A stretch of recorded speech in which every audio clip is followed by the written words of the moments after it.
What's good? What's good? It's the one and only, but what do I know? Boxing coming back at y'all with another one, man. Sitting out here on this beautiful Sunday.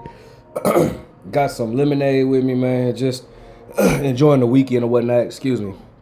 Actually, kind of getting over my sinuses acting up. But anyways, man, we got Jaron Ennis in the news. I wanted to speak on Jaron Ennis because recently he's been getting a lot of backlash as to is he more so a hater of Terence Crawford. Now, they asked Jaron Ennis about his Mount Rushmore. And he stated that Terence Crawford was not in his Mount Rushmore. I'm sorry. As a matter of fact, I think he chose like Ray Leonard, Pernell Whitaker, Floyd Mayweather, maybe somebody else. All right. This some good lemonade.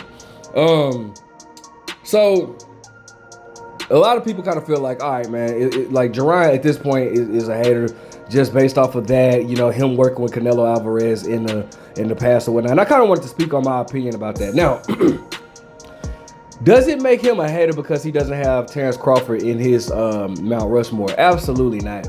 People throw the word hate around a little bit too loosely. That doesn't make him a hater at all. As a matter of fact, you know, I can understand if he's saying, yeah, no, you know, Terence Crawford is trash, he's garbage and all that. Then, okay, that makes him a hater because you don't have to be a boxing purist to know that Terence Crawford is a great fighter, you know?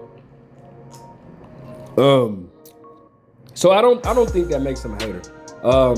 You know, up until your Mount Rushmore is pretty much, I guess, your top 4 favorite boxers of all time. I guess that's what I would say. Or your top anything of all time would be in the Mount Rushmore, right?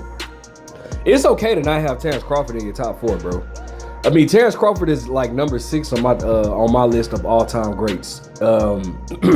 Terence Crawford is number 6. Now, of my personal favorite, Terence Crawford is in the top 5. But of all time, like without me being, you know, my personal favorite, that's me being biased. But of all time, I think he's like without being, I'm saying just all time in general, without being biased, I think Terence Crawford is top 10. Or in my opinion, number 6. All right. But that's his opinion. That's Boots' opinion. Now, obviously, Boots has been having worse with Terence Crawford. Boots wanted to fight with Terence Crawford at one particular time. And honestly, you know, a lot of people that kind of was raising the bar for Terence Crawford felt like Terence Crawford should go ahead and fight Boots after he got the belt at 154, right? You had a couple of boxing channels. I think I saw Boxing Ego might have been one of them. That was kind of saying that Terence Crawford was avoiding Boots and all this type of stuff. And I kind of thought that was just crazy because thinking about it, like, for one, first and foremost, Boots had the opportunity to put himself in position to fight Terence Crawford. You know, he had that opportunity, but he chose to go another route, and that got him in line with what was it, the IBF title at 154? I mean, at 147. Regardless, I don't think, and I'm not saying that to say that Boots was avoiding Terence Crawford, because I really do think Boots wanted to fight with Terence Crawford and Errol Spence or whatnot, but those fights just never manifested or whatever. But the thing is, bro, Boots offers absolutely nothing in Terence Crawford's career. Now, when you're at Terence Crawford's statue, people have to understand that it's different statues, it's different levels to this boxing game, right? If Terence Crawford was where Devin Haney is right now, then I would absolutely 100% understand why Terence Crawford would want to taste a fight with Jaron Ennis. Now, Terence Crawford is levels above Devin Haney and Jaron Ennis, right? Meaning that he's marked himself in the game. He's solidified, right? He's at the statue of where Canelo Alvarez is at as well, where Floyd Mayweather was, or Manny Pacquiao, to the point where he's already solidified. He has nothing to prove at this point. Jaron Ennis has a lot to prove at this point. Terence Crawford has nothing to prove. So when you're at that status where you have nothing to prove, you then are at a point where anything you do in a sport has to benefit you. All right, and before you get to that point, it's only a select few people that are at that point where they have nothing to prove anymore. Terence Crawford being one of them.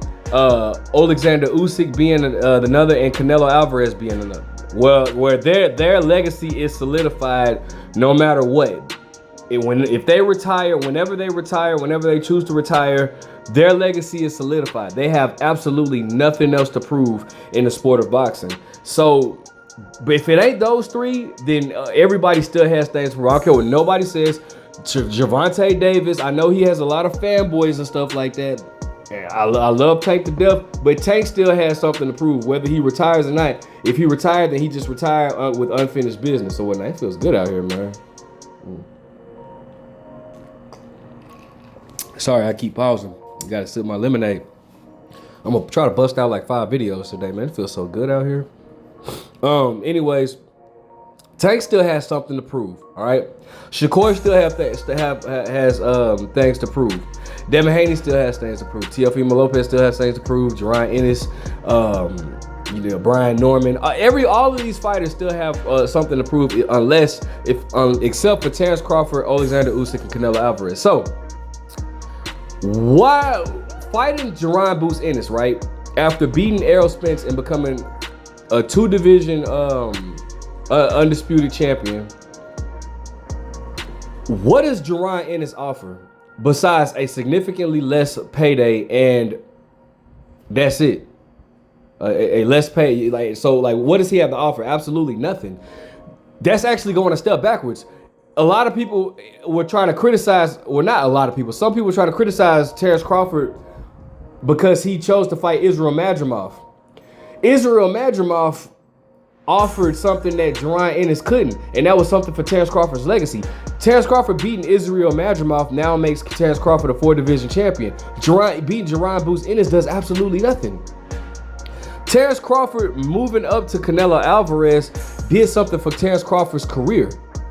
Not only did it do something for him financially, it did something for his legacy. Now he's a 3-division, the first male. He was already the first male 2-division undisputed champ. Now he's the first male 3-division undisputed champ. Not only did it do that, it then offered something very lucrative to his career.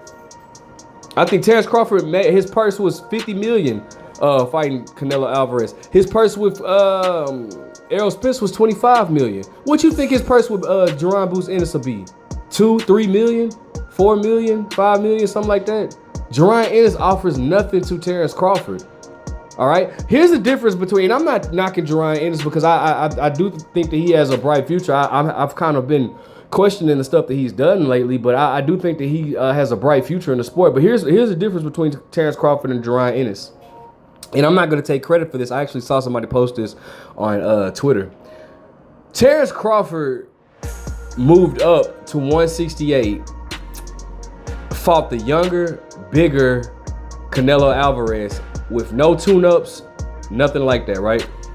Jaron Boots Ennis moves up to 154 and needs a tune-up before he faces the likes of like a Virgil Ortiz or what's the dude's name?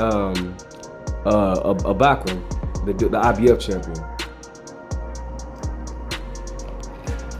I just want you to think about that for a second. That says a lot about the two right there. That's the difference between them right there, their mentality right there. Jaron Boots Ennis has a lot to prove, and he's in a division. Luckily for Jaron Boots Ennis, he's in a division where he's gonna be able to prove himself. Because those killers at 154, they're gonna give you all you can handle. So he's in the right division to prove himself, but he has to prove himself. All right, he fights this weekend. We'll see what this weekend coming up. We'll see what he has to offer. But I don't think I don't think that he's a hater of Terence Crawford. Yeah, he sparred Canelo Alvarez or whatnot. Now I don't know. I know Canelo Alvarez is close with his people. Him and Canelo and his brother are real cool, and they used to spar each other a lot. Just the timing, he's a switch hitter. Canelo Alvarez was fighting Terence Crawford, who's a switch hitter. I don't know. Maybe the timing might have not been right. I don't know, but I don't think that he's a hater. I don't think that he hates on, or I don't think he's jealous. That's what people really mean by being a hater. You're jealous. I don't think that he's jealous of Terence Crawford. It's okay. Terence Crawford doesn't have to be on anybody's Mount Rushmore. Just know he's a top fighter of all time, and he's definitely #1 pound for pound. Let me know what you guys think. Make sure you guys like, comment, subscribe. But what do I know?